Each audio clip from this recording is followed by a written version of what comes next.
यिर्मयाह का ग्रंथ अध्याय 33 पद संख्या 14 से 16 तक।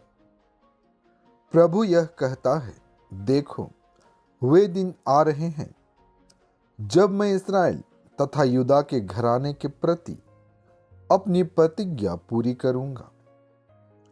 उन दिनों और उस समय मैं दाऊद के लिए एक धर्मी वंशज उत्पन्न करूंगा जो देश पर न्यायपूर्वक शासन करेगा। उन दिनों यूदा का उद्धार होगा और यरूशलेम सुरक्षित रहेगा। यरूशलेम का यह नाम रखा जाएगा, प्रभु ही हमारा न्याय है। थिस्सलुनीकियों के नाम संत पौलुस का पहला पत्र अध्याय 3 पद संख्या 12 से 13 और अध्याय 4 पद संख्या 1 से 2 तक।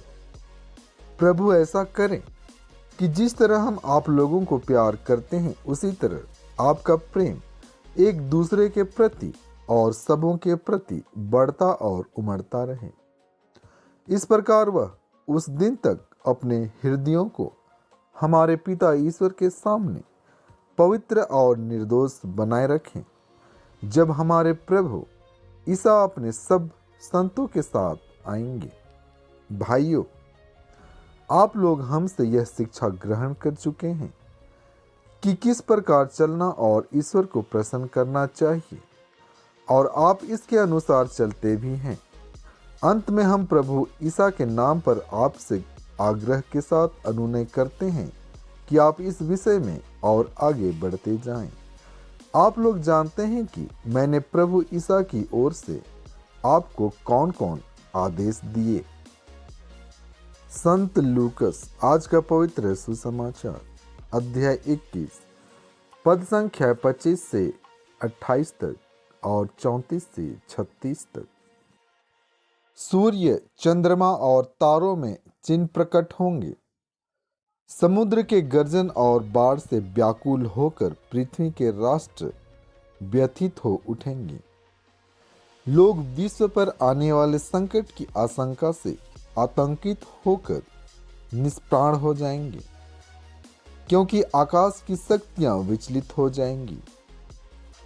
तब लोग मानव पुत्र को अपार सामर्थ और महिमा के साथ बादल पर आते हुए देखेंगे। जब ये बातें होने लगेगी तो उठकर खड़े हो जाओ और सिर ऊपर उठाओ, क्योंकि तुम्हारी मुक्ति निकट है। सावधान रहो, कहीं ऐसा न हो कि भोग विलास, नशे और इस संसार की चिंताओं से तुम्हारा मन कुंठित हो जाए और वह दिन फंदे की तरह अचानक तुम पर आ गिरे, क्योंकि वह दिन समस्त पृथ्वी के सभी निवासियों पर आ पड़ेगा।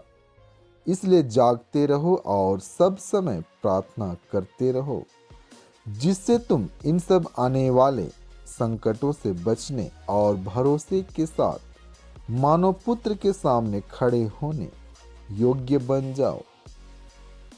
प्रभु के इन सुंदर वचनों के द्वारा आपको और आपके परिवार को आशीष मिले। आमीन।